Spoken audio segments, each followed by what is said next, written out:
बिल्ली थैले से बाहर आ गई। अमेरिका ने वेनेजुएला पर हमला क्यों किया? आखिर डोनाल्ड ट्रंप ने एतराफ़ कर ही लिया। अमेरिका की नज़रें वेनेजुएला के तेल पर थी। कितना अच्छी क्वालिटी का तेल वेनेजुएला से निकाल कर अमेरिका मुंतकिल किया जाएगा?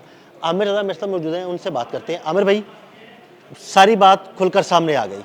बहाना था सिर्फ उनके सदर माडोरो के बारे में ये कहा जा रहा था कि वो मनशियात फ़रोशों की पुष्टपनाही करते हैं, लेकिन दरअसल अमेरिका की नज़रें वेनेजुएला के तेल पर थी, जिसका इजहार डोनाल्ड ट्रंप ने खुद कर लिया। देखिए, सबसे पहली बात तो यह है कि डोनाल्ड ट्रंप ने खींच के तमाचा मारा है दुनिया के उन लोगों के ऊपर जो ये कहा करते हैं कि अमेरिका जो है वो दुनिया का बड़ा महज़ब और बड़ा इंसाफ पसंद मुल्क है।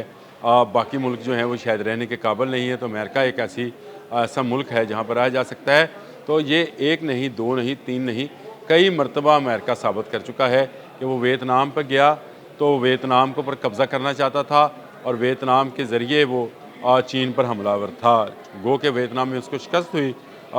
उसके बाद वो इराक़ में गया, इराक़ का सारा तेल चूस गया। बिल्कुल। इराक़ इस वक्त खाली है तेल से।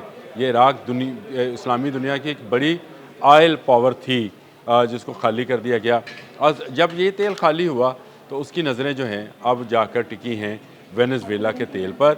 और आज डोनाल्ड ट्रंप ने ट्रुथ सोशल पर जाकर इसका इतराफ़ भी खुले लफ्ज़ों में कर दिया। उन्होंने ये कहा कि हमने वहाँ से 50 बिलियन बैरल ऑयल जो है वो लेना है। 20 से 50 बिलियन बैरल ऑयल, इसका मतलब ये है कि आने वाले कई साल तक अमेरिका को किसी दूसरे मुल्क से तेल जो है लेने की ज़रूरत नहीं पेश आएगी।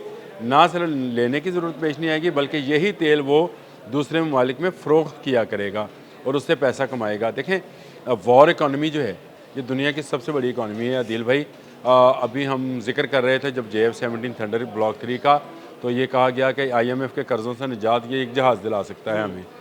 यही सूरत हाल इस वक्त ये है कि ये दुनिया के जो बड़े ममालिक हैं उनको अपनी इकॉनमी को स्टेबल रखने के लिए, उनको बचाने के लिए, क्योंकि इनकी दिफाई पैदावार और इनके दिफाई अखराजात इतने ज़्यादा होते हैं कि जिसका अंदाज़ा जो है वो कई ममालिक, यानी एक अकेले अमेरिका की फ़िज़ाइया का जो सालाना ख़र्च है वो दुनिया के कई ममालिक के बजट से ज़्यादा है। वो कहाँ से पूरा होगा? उसको पूरा करने के लिए इनको जंगें चाहिए होती हैं। ये वॉर लॉर्ड्स होते हैं ना जी, वो जब खाना जंगी हो रही है, अगर आप इसको मैं समझाना चाहूँ तो अफ़गानिस्तान का जल्दी जल्दी समझा देता हूँ आपको। अफ़गानिस्तान में जो वॉर लॉर्ड्स हैं उनकी आमदन क्या है? लूट मार, लूट खसूट, क्योंकि उन्होंने अपने बच्चों को जिनको वो लड़ने के लिए तैयार करते हैं उनको वेपन्स भी देने हैं, उनको खुराक भी देनी है, उनको पैसा भी देना है कि ताकि उनके घर वाले खुद को खुशहाल समझें। यही हाल दुनिया के बड़े ममालिक है, ये वॉर लॉर्ड्स हैं। अमेरिका को नज़र आता था कि आने वाले दिनों में अगर वो कोई बड़ी जंग छेड़ता है तो अखराजात ज़्यादा होंगे। जिस तरह से और अफ़गानिस्तान के अंदर आकर उसने जंग लड़ी तो उसके खर्चे हुए। अब वो सारा अखराजात जो है वेनेजुएला से निकालना चाहता था, इसीलिए उसने बहाना बनाया, निकोलस मडोरो और उसकी बीवी को उठाया, उन पर इल्ज़ाम लगाया और आप देख लें 70 दिन के बाद की डेट दी उन्होंने। तो मैंने ये कहा जो खींच के तमाचा मारा है उस दुनिया के लोगों पर जो ये अमेरिका को बड़ा इंसाफ पसंद, बड़ा अच्छा मुल्क करार देते हैं, ये लूटने खसूटने में लगा हुआ है। ना सिर्फ ये, मैं आपको एक अगली खबर देने लगा हूँ कि कुछ अरसा बेशतर निकोलस मडोरस ने सोना भिजवाया है स्विट्ज़रलैंड में। स्विस अकाउंट्स के अंदर सोना भिजवाया था जिसकी मालियत अरबों डॉलर है। ये सोने के तमाम ज़ाहिर स्विट्ज़रलैंड के स्विस बैंकों ने मुंजमद कर दिए हैं। देखें अब ये कितनी बड़ी बदमाशी है कि आप तहफ़्फ़ुज़ के नाम पर किसी से उसके अकाउंट्स लेते हैं, लूट मार कर चले समझे माल लेते हैं या किसी मुल्क का लेते हैं, और उसके बाद जब अमेरिका को ज़रूरत पड़ती है तो आप उसको सीज़ कर देते हैं। तो ना सिर्फ तेल, ये तेल तो अभी बाहर आई, बिल्ली थैले से बाहर आई। आपने बड़ा प्यारा लफ्ज़ बोला था कि बिल्ली थैले से बाहर आ गई। हम समझ रहे थे पता नहीं इसमें क्या कोई शेर छुपा हुआ है। ये शेर नहीं था, बिल्ली थी जो थैले से बाहर आई। और अमेरिका ने जो है वेनेजुएला पर सिर्फ उसके तेल और उसकी मादनी दौलत जिसमें सोना भी शामिल है उसको हासिल करने के लिए जो है उसने ये सारा खेल रचा। निकोलस मडोरो को गिरफ़्तार किया और उस पर मंशियात का झूठा केस बनाया। और उसके बाद अब उसकी नज़रें कोलंबिया पर भी हैं, उसकी नज़रें क्यूबा पर भी हैं और ममालिक के ऊपर भी हैं, मेक्सिको के ऊपर भी हैं। उन पर भी वो कब्ज़ा, अपने इर्द गिर्द के ममालिक पर कब्ज़ा करने के बाद अब अगर आप चाहें तो हम इस पर भी बात कर सकते हैं। अगर व्लॉग लंबा ना हो जाए तो आप दूसरा व्लॉग कर लें कि अब मैं आने वाले वक्त में यूरोप और अमेरिका को एक दूसरे के सामने खड़ा हुआ देख रहा हूँ, क्योंकि अगली नज़रें उसकी यूरोप की एक ऐसी दौलत पर हैं। ऐसे ही है, यूरोप की एक दौलत पर हैं और एक बड़ा और ज़बरदस्त यूरोप खित्ता है के जो तेल की दौलत से माला माल है। उस पर हम अलग से व्लॉग करेंगे। और यूरोप के ममालिक जो हैं वो उसके सामने खड़ा हुआ चाहते हैं। तो ये अमेरिका की बदमाशी जो है ये ज़्यादा लंबे अरसे तक देखें नहीं चलेगी। ये छोटे छोटे ममालिक हैं जैसे वेनेजुएला, कोलंबिया, क्यूबा, मेक्सिको। फ़ौजें जो हैं इनकी बहुत कमज़ोर सी फ़ौजें हैं।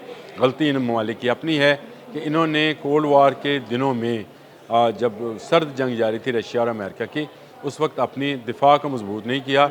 ये लोगों को खुश करने के लिए अपना तेल और सोना जो है देते और बेचते रहे और उससे अयाशी करते रहे, मंशियात का इस्तेमाल करते रहे, कार्टल्स बनाते रहे।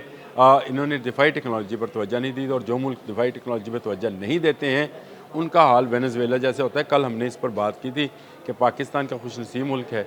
मैं दोबारा दोहराना चाहता हूँ तो दोहरा दूँ कि पाकिस्तान खुशनसीब मुल्क है कि एटमी कुव्वत है और पाकिस्तान का दिफा मजबूत हाथों में है, इसलिए इसकी तरफ कोई बुरी नज़र से नहीं देख सकता। लेकिन वेनेजुएला का हाल देख लें। वेनेजुएला अमेरिका कब्ज़ा कर चुका, अपनी तेल की कंपनी जो वहाँ भिजवा चुका। वो कह रहा है कि वहाँ से जो तेल है कुएँ पहले से मौजूद हैं। कल कोई साहब मुझसे कह रहे थे कि शायद 10 साल के बाद तेल निकलेगा। नहीं, तेल तो ऑलरेडी वहाँ से निकल रहा है, बिल्कुल। वहाँ कुएँ मौजूद हैं, उन बल्कि पर अब तो कब्ज़ा स्पीड करना अप हो है। जाएगा काम। हाँ जी, वो तमाम मुआहिदात जो कि पहला मुतालबा है उसका कि वो तमाम मुआहिदात जो हैं वो ख़त्म किए जाएँ। और दूसरी बात मैं आपको बता दूँ, वेनेजुएला की जो अपोजिशन लीडर जिला वतनी काट रही थी वाशिंगटन के अंदर, वो अगले चंद घंटों के बाद वेनेजुएला पहुँच रही हैं और उनका पहला बयान जो आया है वो ये हुआ है कि वेनेजुएला को आज़ादी दिला दी गई निकोलस मडोरो से और वेनेजुएला की दौलत अमेरिका की दौलत है। यानी वो अपनी कठपुतली हुकूमत लेके आएंगे और वो जो अमेरिका चाहेगा वैसे ही होगा। बिल्कुल ऐसे ही होगा। अब ये कोई कब्ज़ा अब उस तरह से होता नहीं है जिस तरह से लोग समझते हैं। पुराने वक्तों में होता था कि कोई ईरान से फौजी उठा, आगे कुरान आगे से उठा, उन्होंने कब्जा किया और करके वहाँ वो तख्त में कायम कर लिया। उन्हीं उन्हीं लोगों को वो अपने करीब लेके आते हैं, उन्हीं पे इन्वेस्ट करते हैं और वहीं पे प्लांट कर देते हैं। अब यही वो तगूत की कुव्वतें हैं जो ममालिक पर इस तरह से कब्ज़ा करती हैं, यानी अपने लोगों के ज़रिए कब्ज़ा किया जाता है। वो फ़िज़िकल कब्ज़ा नहीं है। जहाँ फ़िज़िकल होना चाहेंगे वहाँ पर इनके अखराजात होंगे। इस बात को समझ लिया अमेरिका ने, इसलिए उसने एक फ़हरिस्त बना ली है जिसमें उसने अपने जो इर्द गिर्द के ममालिक हैं जिसको हम लैटिन अमेरिका या जनूबी अमेरिका कहते हैं, उन ममालिक की फ़हरिस्त जारी कर दी कि इन पर हमने कब्ज़ा करना है या हुकूमतों की तब्दीली करनी है और उसके बाद हमने यूरोप की एक कीमती जगह पर भी कब्ज़ा करना है। ये वो सूरत हाल है दिल भाई जिसमें दुनिया इस वक्त मुब्तला है। और दुनिया में आपको बता दूं जंग अज़ीम या बहुत बड़ी जंग के बिल्कुल करीब पहुंच गई है, क्योंकि आहिस्ता आहिस्ता अमेरिका का लालच और अमेरिका की हिर्स जो है वो दुनिया को जंग के मैदान में धकेल रही है। और क्या होगा कि आखिरकार वो जंग होगी जिसका तसव्वुर करना भी मुहाल है कि दुनिया का समंदर जो हैं वो शायद खुश्क हो जाए। इतने ख़तरनाक मिज़ाइल और इतने ख़तरनाक बॉम्ब्स जो हैं दुनिया बना चुकी हुई है और अभी जंग का मुकम्मल वर्ल्ड नहीं हो सकता है, क्योंकि ऐसी जंग जो है वो पूरी दुनिया के लिए तबाही लाएगी जिसका आगाज़ वेनेजुएला से मैं ये समझता हूँ हो गया।